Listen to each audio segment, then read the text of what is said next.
ఓం శ్రీ సాయిరామ్. శ్రీమద్ భగవద్గీత 7వ అధ్యాయంలోని 21వ శ్లోకం గురించి తెలుసుకుందాం. సాయిరామ్. భగవానుడు గత శ్లోకములో జన్మాంతర విషయ సంస్కారములచే కోరికలు, విషయ ఆశలు జీవుని యొక్క జ్ఞానమును హరించివేయని చెప్పి తెలియజేశారు.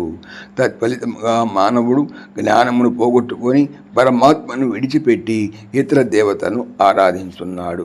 అయితే ఈరోజు తెలుసుకోబోయేటువంటి 21వ శ్లోకంలో భగవానుడు ఏం తెలియజెప్తున్నారంటే, ఆయా దేవతారాధనలకు కలిగేటువంటి ఫలితాన్ని ఈ 2 శ్లోకాల ద్వారా చెప్పబోతున్నారు. యో యో యాం యాం తనుం భక్తః శ్రద్ధయా చితుమిచ్చతి తస్యాచలాం శ్రద్ధాం తామేవ విదధామ్యహం. యహ భక్తః, ఏ భక్తుడు, యాం యాం యాం తనుం, ఏ దేవతారూపమును, శ్రద్ధతో అర్చితం పూజించుటకు ఇచ్చతి కోరుచున్నాడు, తస్య వానికి తాం శ్రద్ధాం ఏవా దానికి తగిన శ్రద్ధని అచలాం స్థిరమైన దానిగా విదధామి చేయుచున్నాను.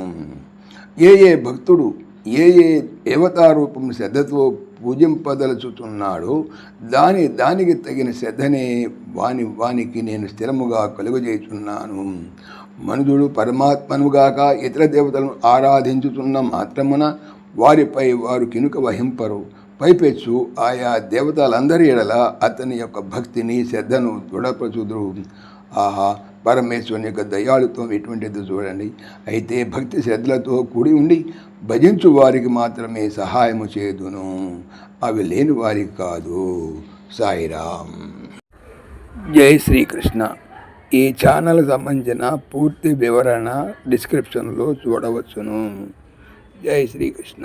ఓం దేవకీ నందనాయ విద్మహే వాసుదేవాయ ధీమహి తన్నః కృష్ణ ప్రచోదయాత్. ఓం సర్వం శ్రీకృష్ణార్పణమస్తు.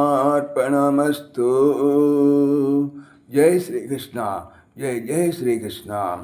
ఆత్మీయులకు మనవి, ఈ ఛానల్తో పాటుగా భగవానుడు అనంత మహిమల శ్రీ సత్యసాయి అనేటువంటి మరొక ఛానల్ను నా చేత చేయిస్తున్నారు. దీనికి సంబంధించిన లింక్ డిస్క్రిప్షన్లో చూడవచ్చు. సాయిరామ్.